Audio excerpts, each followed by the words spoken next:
Hello hi అండి. Sushee with Khushi YouTube ఛానల్కి ఈరోజు వచ్చేసండి నేను 7 శనివారాల వ్రతం అయితే వెంకటేశ్వర స్వామిది ప్రారంభించానండి. ఇది మొదటి వారం అండి.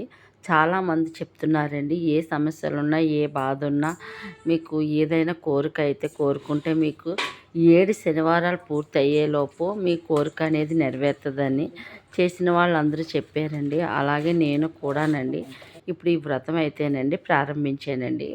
ఇదే ఫస్ట్ శనివారం అండి. మొదటి రోజు పూజ ఎలా చేస్తున్నానో చూసేయండి. ముందైతేనండి దీపాలకైతేనండి బియ్యం పిండి తీసుకున్నానండి. బియ్యం పిండి తీసుకుని అందులో ఒక అరటిపండు, ఆవు నెయ్యి, బెల్లం ముక్క 3 వేసండి పిండిని అయితే ముద్దలా కలుపుకున్నానండి. ఎందుకంటే మనం పిండి ప్రమిదలు పెట్టాలండి వెంకటేశ్వర స్వామికి. అందుకని పిండిని అయితే నేను ముద్దలా ప్రిపేర్ చేసుకున్నానండి. అలా పక్కన పెట్టుకునండి. మనకి ప్రసాదానికి అయితే ఫస్ట్ రోజు కదండి, మనం పానకం అండి, సలివిడండి, వడపప్పు 3 అయితే ప్రిపేర్ చేసుకున్నానండి. ప్రసాదానికి కొబ్బరికాయ, అరటిపళ్ళు అండి. ఇప్పుడైతేనండి నేను నానబెట్టాను కదా పిండి, ఒక హాఫ్ అన్ అవర్ నానిన తర్వాత అండి అవి ఉండల్లా చుట్టుకునండి ఇలా ఒత్తులు ఇలా చేసుకునండి. ఇలా నామాలు అనేది వేసుకోవాలండి పిండి ప్రమిది మీద. ఇలా నామాలు వేసుకునండి కుంకుమ బొట్టులతో అలంకరించుకోవాలండి. మనం ఇలాగా అన్నీ కూడా నీట్గా శుభ్రతగా మనం స్వామివారి పూజ అయితేనండి మొదలు పెట్టవచ్చండి. మార్నింగ్ అయినా చేసుకోవచ్చండి, ఈవినింగ్ అయినా చేసుకోవచ్చండి. ఇది నేను ఈవినింగ్ అయితే చేస్తున్నానండి. అలాగే మనకి కావాల్సినవి అండి తమలపాకు మీద పెట్టాలండి ఈ దీపాలు. ముందుగా దీపాల్లోనండి ఆవు నెయ్యి వేసుకునండి ఒక్కో ప్రమిదిలో 7 ఒత్తులు వేసుకోవాలండి. 7 శనివారాల వ్రతం కాదు కాబట్టి ఒక్కొక్క ప్రమిదిలో 7 చొప్పున ఒత్తులు వేసుకునండి 7 ప్రమిదుల్లోని వేసుకోవాలండి. ఓకేనండి. అలాగే తమలపాకులు తీసుకోవాలండి. మనం 2 ఆకులు తీసుకుని దాని మీద ఓం అని రాసుకునండి 7 లైన్లు అయితే పెట్టుకోవాలండి. 2 ఆకులు చెప్పున 7 ప్రమిదలకిని. ఇలా మనం ఇలా తయారు చేసుకుని రెడీగా పెట్టుకుని ముందుగా మనం పసుపు విఘ్నేశ్వరుడికి అయితే పూజ చేయాలండి. మనము పక్కనండి విష్ణుమూర్తి కూడా పెట్టుకున్నానండి, లక్ష్మీదేవి కూడా పెట్టుకోవచ్చండి. ఇలాగైతేనండి ముందు అన్నీ మనం దగ్గర పెట్టుకుని పూజ అయితే మొదలు పెట్టాలండి. అలాగే నేను స్వామివారికి పూజ అయితే మొదలుపెట్టానండి. ఒక ఒత్తి తీసుకునండి ఏకత్తిరిలోకండి మనము ఆవునైతే ఆ ఒత్తులు మొత్తం అండి అగ్గిపెట్టెతో వెలిగించకూడదండి. ఒక ఏకత్తిరిలోని ఒత్తి తీసుకునండి ఆ ఒత్తితో 7 దీపాలనండి వెలిగించాలండి. మనం సంకల్పించుకోవాలండి స్వామివారిని తలుచుకుంటూ మనము దేనికోసం ఈ వ్రతం చేస్తున్నామో ఆ కోరికనైతే కోరుకుంటూ స్వామివారికి దీపాలు అయితేనండి పెట్టాలండి. ఇలా దీపాలు పెట్టాకనండి ముందైతేనండి విఘ్నేశ్వరుని పసుపు విఘ్నేశ్వరుని చేసుకున్నాం కదండి, అర్చన చేసుకోవాలండి. పువ్వులతోటి, పసుపుతోటి, కుంకుమతోటినండి స్వామివారికి తాంబూలం పెట్టండి.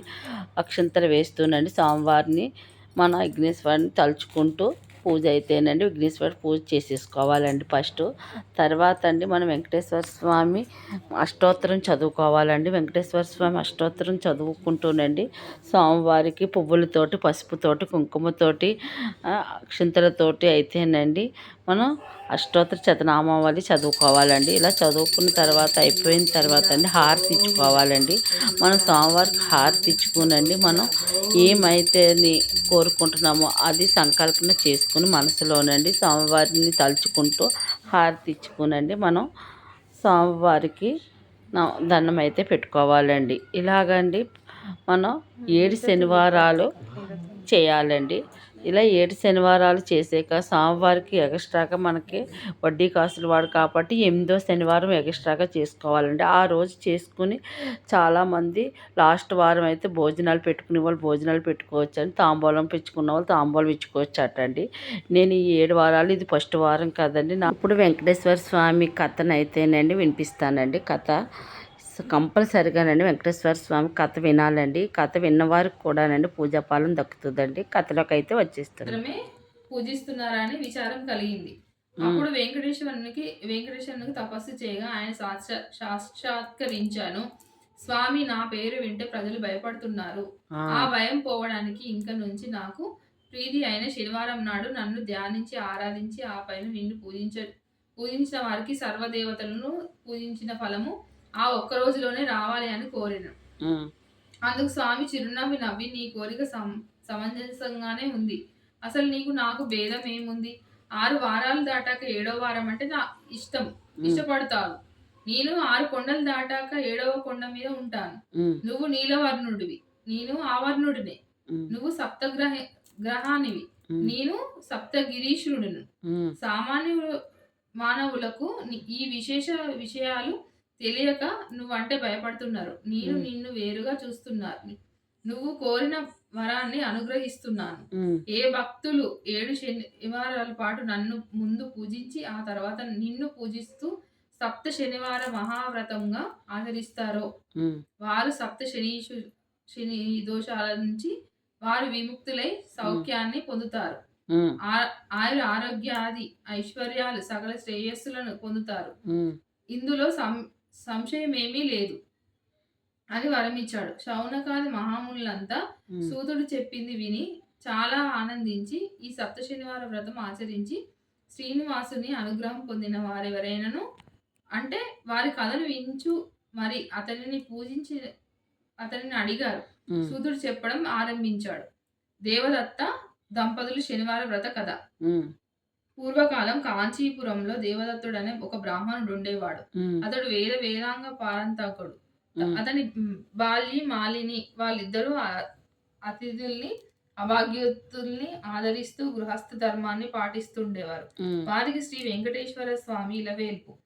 ఒకనాడు వారి ఇంటికి కాశీ యాత్ర చేసి వచ్చిన ఒక బ్రాహ్మణోత్తముడు వచ్చాడు. ఆ దేవదత్త దంపతులు ఆయనకు సాక్షాత్తు వెంకటేశ్వర స్వామిగా భావించి అతిథి మర్యాదలు చేశాడు. భోజనానంతరం ఆ బ్రాహ్మణుడు వారి జాతకాలు పరిశీలించి చూసి జాతకం ప్రకారంగా దేవదత్తునికి శని దోషం వల్ల అపమృత్యువు కలిగే సూచనలు కనబడుతున్నాయని ఆ అపమృత్యు దోష పరిహారం కోసం సప్త శనివార వ్రతం చేసి అటు శనీశ్వరుని ఇటు శ్రీ వెంకటేశ్వరుని భక్తిగా ఆచరించవలసిందిగా చెప్పాడు. అమ్మ, నీవు శ్రద్ధ వహించి నీ భర్తను కూడా సప్త శనివార వ్రతం చేయడానికి ప్రోత్సహించి నీ సౌభాగ్యాన్ని నిలుపుకోవాలి సుమా అని హెచ్చరించాడు. సప్త శనివార వ్రత విధానాన్ని బోధించాడు. దేవదత్తుడు ఆ శనివారం బ్రహ్మముహూర్తంలో లేచి స్నానపాదాదులు నిర్వహించి ఇంటిలో ఈశాన్య భాగాన పూజాపీఠం పెట్టి మండపం వేసి వెంకటేశ్వర స్వామి చిత్రపటం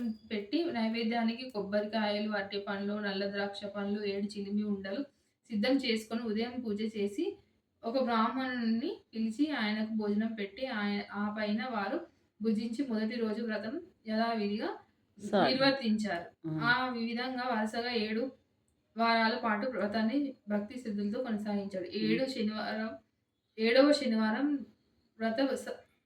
వ్రత పరిసమాప్తి చేసి భోజనం చేసి కొంతసేపు శ్రీ వెంకటేశ్వర స్వామి మహిమలు స్మరించుకుంటూ నిద్రించారు.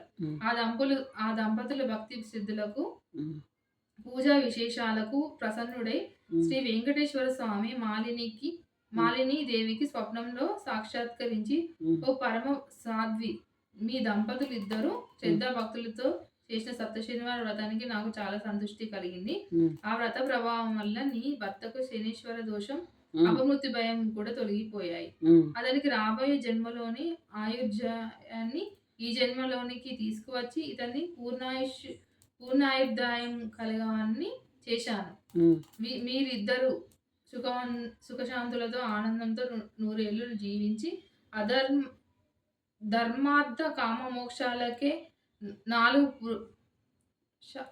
పురుషార్థాలు సాధించుకుంటూ మీ మానవ జన్మ సార్థకం చేసుకోండి అని దీవించి అదృశ్యమయ్యాడు. వెంటనే ఆమె లేచి భర్తను లేపి తన స్వప్న వృత్యాన్ని వివరించి ఆయన కూడా సంతోషించి భార్యను ఆనందింపజేశాడు.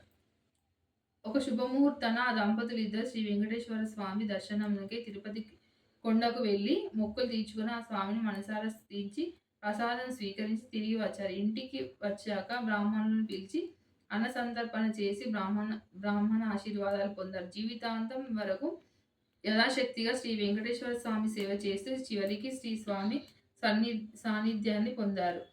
కౌల శ్రీ వెంకట నాయకాహ అని పెద్దలు సూక్తి. కలియుగంలో శ్రీ వెంకటేశ్వర స్వామిని మించిన ఆరాధ్య దైవం లేడు. ఈ సప్త శనివార వ్రతంలో ఆయనను ఆరాధించిన వారికి శని దోషాలు తొలగి శ్రీ స్వామి అనుగ్రహం లభిస్తుందని సూతుడు శౌనకాది మహాములకు వినిపించాడు. శ్రీ స్వామి వారికి మిక్కిలి ఇష్టమైన ఈ శనివార వ్రతమును చేసిన వారికి ఉన్న కష్టములు తీరెను.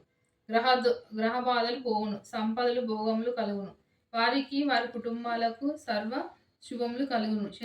శనివార వ్రతమును ఆచరించిన వారికి అసాధ్యమే లేదు. ఈ కలియుగమున శనివార వ్రతమును మానవులకు కల్పవృక్షం వంటిది.